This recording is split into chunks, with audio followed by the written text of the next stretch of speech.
Hello, and welcome to Ready for Love Radio. I'm your host, Nikki Lee, and we did a show earlier with A D Burks, and we talked about sex addiction. And me being the eternal skeptic, I had to ask some questions about that and kind of get a better perspective on what makes a person not just very interested in sex, but to tip it over the edge and say they could actually have an addiction. But today we're going to talk in more detail about his personal experience and about the book that he's written about that, to share it, and just get some more information about how people can understand more about sex addiction. AD, it's great to have you back. Thanks so much for having me. Tell me, why did you get into the love and relationship field? Because it's an interesting field, but it's not something that just everybody gets into. I think not everybody has the guts to get into it. It's something that definitely I didn't choose. I think it was sort of a calling. I had a dream when I was heavy into my sex addiction. And basically in that dream, God was calling me out of this, like, it's time to stop doing this. And so from that dream, I woke up and then ended up writing sort of an outline for the book. And basically that's sort of what started all of it. You know, I think the people that are in any kind of relationship kind of field, I think it picked all of us. You know, yeah. I kind of fell into it, and then once I started studying, I started seeing changes in me, and I'm like, I got to do this for other people. You know, if this can help me this much, what in the world can I do to help other people? It's so true that I have friends, they're like, okay, well, you know, we use your experiences to help us. I said, that's the whole point, because if I'm going through it and it can either help someone not go through it, or it can be used to help benefit someone, that's always the point of going through life. I try to learn through other people's mistakes instead of making them myself.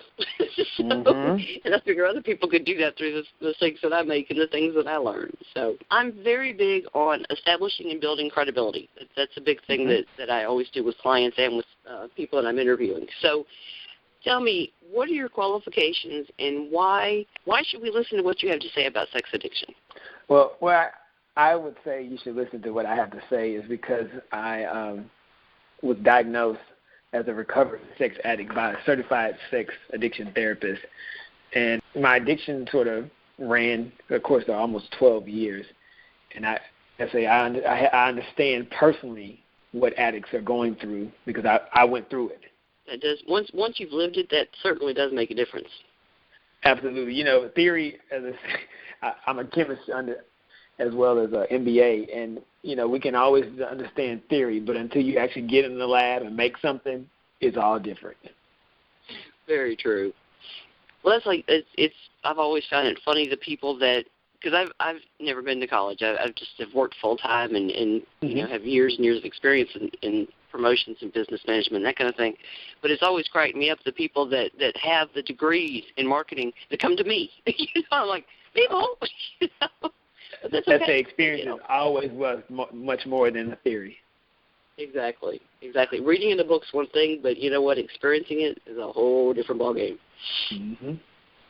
So tell us what kind of contributions you feel like you can make and have made to what I like to call the sex-positive community, people that are more open-minded and looking for ways to help people with their relationships and that sort of thing. Well, I go back sort of what this whole journey, 12 years, culminated with is basically my 4 steps. And, you know, to me, these 4 steps will help you break, whether it's sex addiction, you know, or any addiction. It goes back to step 1 is establishing or reestablishing your relationship with God. Step 2, abstaining from sex or the food. You can't totally abstain from food, but abstain from things that aren't healthy. You're abstaining from gambling, drugs, alcohol. So that's step 2. Step 3 is basically changing your environment. So once you're aware of what your triggers are and what's going to make you want to go back and act out if it's sexually, staying away from those environments, those people, those places, those things. And then, of course, the last step is step 4, establishing a support network, because until you have people you can go to, or a person at least that you can go to and say, hey, this is what I'm going through. I need your support. then, it serves as a place of accountability for you as well as support. Yeah, something I meant to ask and I forgot earlier. Explain what you mean by triggers, because that's very important for people dealing with any kind of a problem. Right. So in regards to my personal sex addiction, a big trigger for me was watching porn, because I'm a type A personality. Once I see something, I'm like, why am I sitting here watching it? I should be out there doing it. I hate to say it, but that was my mindset during the addiction. It was like, hey, they're up here having sex with more than one person. Why shouldn't I? Not realizing the effects that it was having on me, which was doing nothing but getting me further and further along and deeper into the addiction. So for me, porn was a trigger. It could be something as simply as, going to a certain club, certain environments. There are people that are all looking for the same thing or dealing with the same issue. So if you're around, if you're a crack addict and you go to a crack house, what do you think is going to happen? You're going to be smoking crack pretty soon. Right. So it's very key to understand your individual triggers, and they're going to vary from person to person. They might be similar, but the reality is you need to know your exact triggers, because someone, let's say, could look at just a TV show that's maybe R-rated or a movie that's R-rated, and then that's a trigger for them, versus someone else could even see maybe a pornographic image and still not want to act out. So you've got to be very specific for yourself, and it goes back to knowing yourself and being honest with yourself. Well, and there's certain things we can see and do and that kind of thing that don't motivate us to have to do something about it. It can just be entertainment. Yep. Other times there's other things that, and I hadn't thought about this before, but it just hit me that could be the same kind of thing as far as, the debate about the school shootings and that sort of thing. While some people may be able to play super violent video games and be fine, other people, it may motivate them. They have to do something about it. So It's the same. We all need to know what motivates us to have to act and what we can just see and absorb and be okay with. Interesting. That's not an easy process, because, we're creatures of habit, and we just get in the habit of doing things, not realizing, okay, what's contributing to us, what's causing us to do that. Well, that's why you need that qualified help to figure out what the problem is. But sometimes you can still figure it out without it, or have a natural intuition. And I think at the end of the day, if you're doing something that's a little kind of shady. Right. Well, and that's something I do in my 12-part program about, loving and accepting yourself is to help people look into things and try to identify, whether it's bad habits that we're making over and over again, whether it's patterns we've gotten ourselves into, to identify what is causing us the problem. Because once you identify the problems or the triggers or the temptations, whatever you want to call them, that is a huge step in the right direction to getting more healthy. Exactly. So, if you had to boil it down, kind of like your elevator pitch, if you had to, in a couple of sentences, describe what you do and how you help people, how would you do that? In 2 or 3 sentences. I would say what I do is try to provide hope for people who are struggling with addiction, especially sex addiction, to one, know that they can break the addiction, and by using the 4 steps, it can serve as a means to break it, as well as hopefully give them insight into finding the help they need to get to the root problem, because it goes always back to what's causing the addiction. The addiction is basically the pain, and the key is finding the source of the pain and treating that. What about and I know a lot, part of the thing with addiction is it makes you feel so good, when you do certain things, whether it's eating that great big huge banana split you shouldn't have, or whether it's having sex with a really, really hot guy, in the club, or whatever it may be. It feels so good. So in the moment, at least it does. So how does a person get from it feels so good when I do it to it's not good for me, even though I've got that immediate high from it? I think it goes back to sex not equaling love, or eating that chocolate cake. At the end of the day, you're still wanting to feel loved. And, that chocolate cake was good, and, that sex with that hot guy was good, but it was only temporary. And after the high comes down and you realize you're still at the same point you were before you had that cake, before you had that sex, that's when realization comes into play. I think part of the problem too is we've become such an immediate gratification kind of society. Mm-hmm. You know, it's people. You know, like when you tell kids that we used to go to the grocery store and not call home and ask questions. You know, we actually went to school and we weren't in touch with anybody all day. You know, and you didn't send a text to so and so across the hall. You know, they look at you like you're crazy. You know. But we used to be able to go do things, and, you know, we didn't have to talk to somebody every 20 minutes. You know, we understood they were our friend, and we were okay with that, and we went on with the other things in our life, you know, and then talked to them in the evening when we got home, and we had a phone close by, you know. But I think so many people just don't understand. You don't have to have the answer right this second. You don't have to be in touch with that person right this instant, you know. And I think it causes that we don't have as close a friendship because we kind of, people get to the point where they depend on, they have to be in touch on Facebook 20 times a day with somebody, you know, or they have to share every little stupid thing that happens to them, whether anybody cares or not. You know, it's weird how the technology has so many awesome things, benefits for us, but it's also caused a lot of really strange things that I think are making it so people and their relationships and whatever just aren't the same anymore, you know? Right. Well, and I think it goes back down to it, those people, and that's an addiction itself, people that stay on Facebook. But let's go back to it. People that are staying on Facebook and all the social media nonstop is because what? They still don't feel love. And until you feel love, you're going to do whatever it takes to feel it. And that's, and, you know, you're basically using substitutes. As you mentioned, you know, technology can be great, it can be a blessing, or it can be a curse. And if you don't understand the use of it, I'll never forget years ago, before I taught, a friend of mine, his brother didn't know how to add and subtract.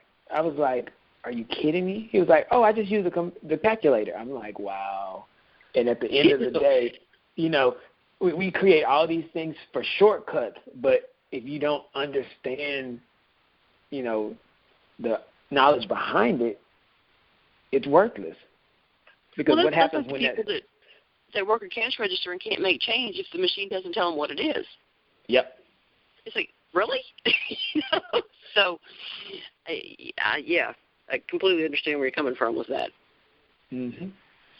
So once you started seeing what and realizing what can make a difference for people, and you know, after going through the School of Hard Knocks that we all went through for different things, is there any additional training or research that you want to do? Because I know I've completed my love coach training, and I mean 32 courses is not a small to do to get through, but there's all these things that I wanted to research and learn more about and that sort of thing. Did you have the same sort of thing with what you were doing, that it's like, okay, I've been through this and I've learned through the experiences and this sort of thing, but there's more I need to help people in a more complete sort of way?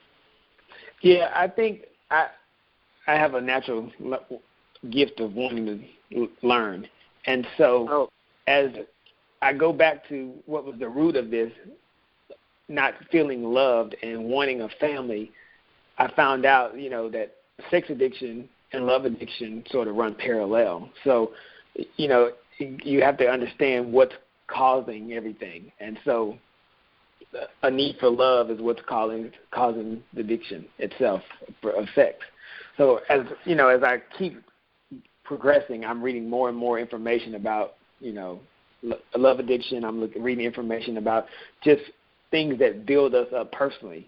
And because at the end of the day, if you aren't happy with yourself, you're never going to be happy with anyone. So things that are going to build me personally, spiritually, mentally, emotionally, those are the things I keep adding to the repertoire. Part of that is the message with my Love Yourself program is, if you don't love you, you're not in a position to love another person. You know, right? And it kind of hit me one day when I was doing a radio interview. Is if you are in a relationship with somebody and you're insisting they give you unconditional love, but you can't give it to yourself, you're being kind of hypocritical. You know, And I'm not saying it's easy. There are things that each of us don't like about ourselves, and we may want to change or work on, that sort of thing.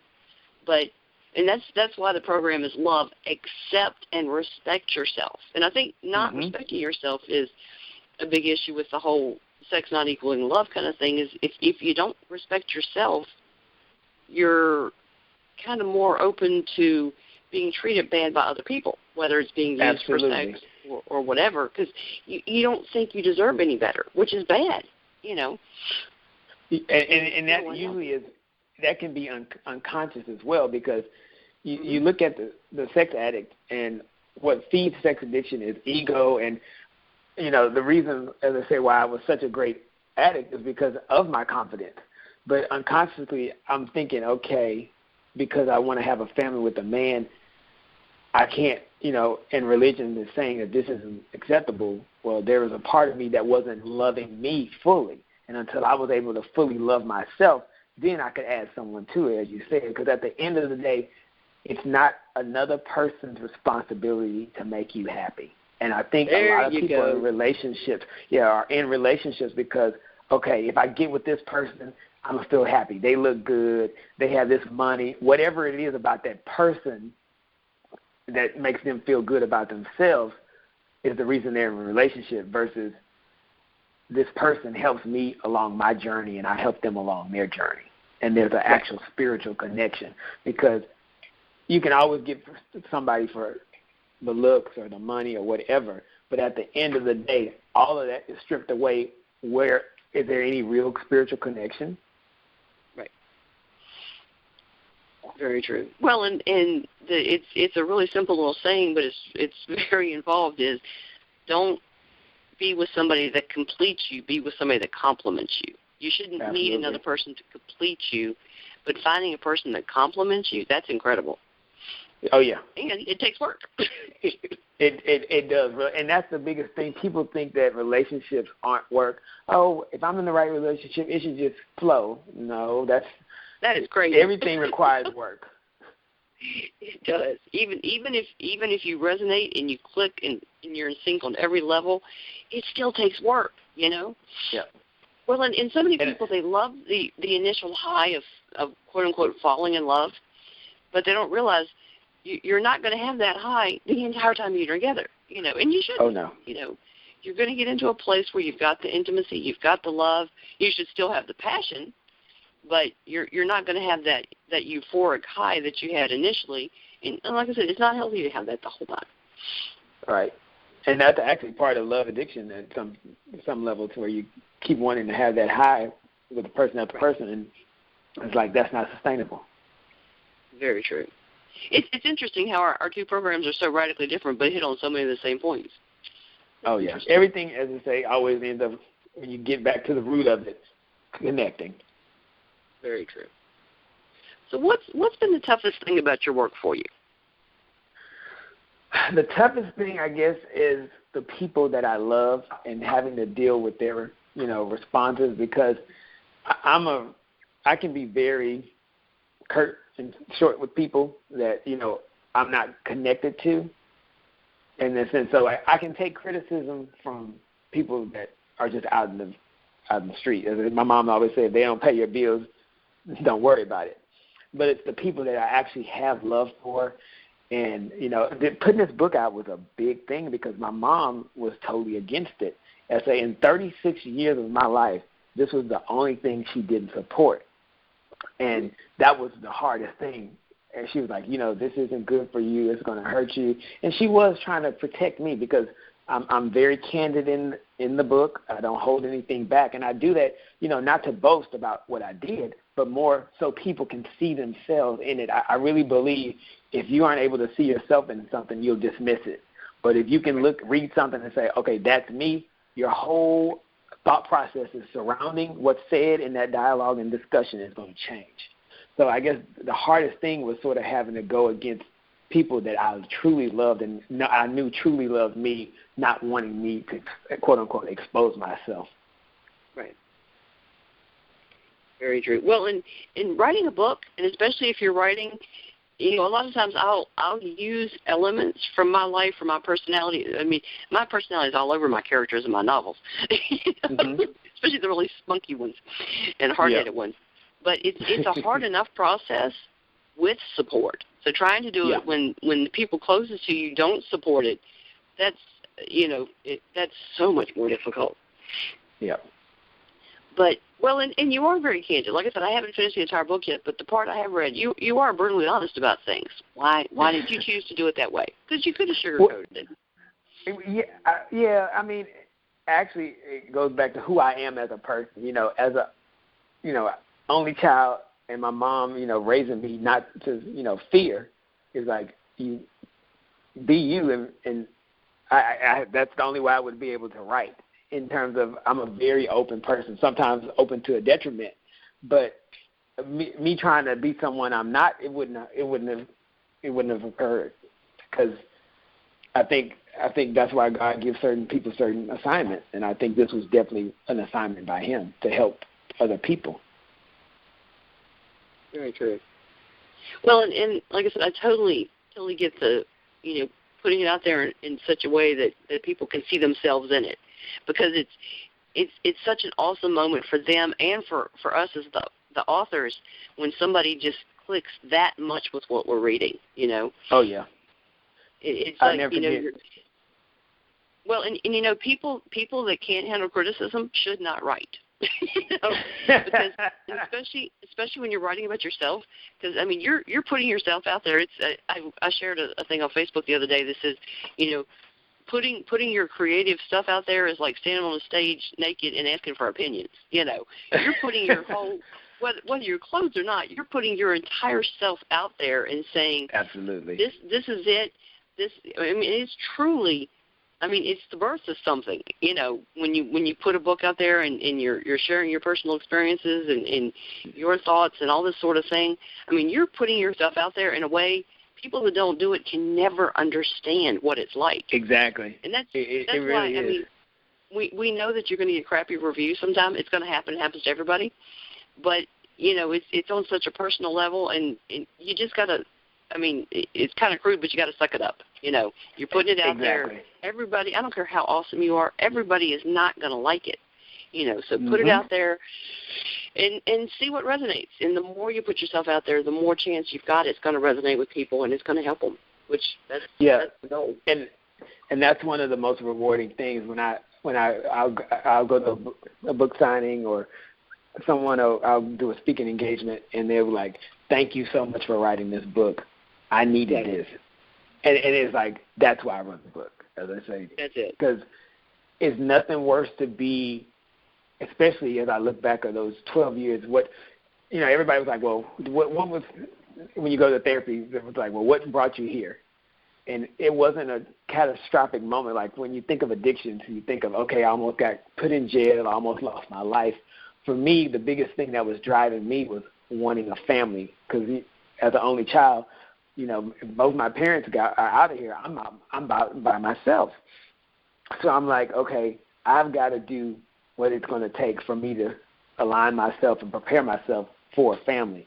And acting out sexually and being a sex addict isn't going to do it. So that's sort of what drove me to therapy. So when I hear people come back and say, I'm so glad you wrote this, this is where I am, I know the hopelessness that they feel, and then to know that, okay, I can achieve what I want in terms of my life and being able to be in a healthy relationship that's providing, me spiritual, satisfaction and everything else that I would want in a relationship is possible. I don't have to keep going down the road of being an addict and just having sex with all these random people, never establishing a true relationship. Well, the thing is, if what you ultimately wanted was a loving relationship and a family and children, you weren't doing anything to pursue that goal. Exactly. So, you gotta be honest to yourself and respect yourself and say, this is what I want. What do I have to do to get there? Because what we want is to fall in our lap. Yeah. Everybody wants the reward but doesn't want to do the work it takes to get it. There you go. That's it. That sums it up very well. So what what sort of an exercise could you get people to do if they just kind of want to gauge where they are with their attitude sexually? I think you've got a test on your website. I do. If you go to the book's website, which is www.sexsurrender.com, I have a tab, and on there it says the sex test, and it's 14 questions that I've sort of come up with that sort of give sort of the behavior I saw in myself as well as other sex addicts, you know, from watching porn to going to video stores to feeling regret after you had sex. That's part of the whole sex addiction cycle. And though I think that questionnaire will give you some good insights. And on there, after you finish the questionnaire, I have a list of helpful resources. So reading the book Hook, going to different Sex Addicts Anonymous group sessions and stuff, other books as well, and helpful resources that really help you. Because the biggest thing that you don't want to do as an addict is feel like you're alone. All that does is drive you further and further into the addiction. Because for the longest time, even though I was aware this was an addiction, I wouldn't talk about it. I talked about everything else, but I wouldn't talk about this. And that isolation is what keeps the addiction going. Yeah, sometimes it's just so much easier to skirt around certain things. You know? Oh, yeah. I understand that. I really do. You know what I like, too, is one of the questions I asked was, who is your favorite type of client? And you said somebody with an open mind. Yeah. I love that. Well, it's true because, you know, until you're open to receive something that you haven't received, you can't get anywhere. I mean, what's the definition of insanity? Doing the same thing over and over. So if I keep doing the same thing over and over, yet I expect different results, crazy. But if you're open and saying, okay, I don't know it all, so let me at least be open to experience. And it might work, it might not. But until you really allowed yourself to be open, then you'll be able to receive something new. Well, that's it. You said somebody that's open, not closed-minded, and somebody who's honest with themselves. That's what I tell people about my program. You know, and I even tell people in the program, because I've got lots and lots of questions and workbook kind of thing for them to do. And I'm like, you know, get a notebook, get a 3-ring binder, and work through all of them. Be brutally honest with yourself, or as honest as you can stand to be at that point, you know, and don't let anybody else read it. But be honest with yourself, because if you're not honest, you're not going to get anywhere. Yeah. You know, like if you're trying to make excuses for yourself and say, well, I'm doing this because it's so-and-so's fault. And well, okay, that may be the case, but you still got to say, I'm doing it, it's wrong, I got to fix it. Right. And I hate, you know, when people always say, well, you did this, and because you did this, I did this. Okay, what happens when you just say, the person that I am, I'm choosing not to do this. So if you choose to smoke crack, I'm not going to choose to smoke crack. I've made the decision. I'm not doing that, whether you do it or not. At the end of the day, the only person that can change you is you. Well, I think we got people thinking, got the wheels turning, which is always a good thing. So how can they find more information about you and about your book? Well, they can, once again, go to the website for the book, which is www.sexsurrender.com. They can go to my personal website, which is A D Burks, BURKS.com. They also can follow me on Twitter. I like my Twitter because I usually send something inspirational each day. Like one of the ones I had recently was don't make assumptions. Everything starts and ends with clear communication. So if they follow me on Twitter, my handle is @ADBurksAuthor. And then there's also Facebook pages, AD Burks, as well as Sex and Surrender. So, AD, I appreciate you being with me today. And, folks, are you ready for love?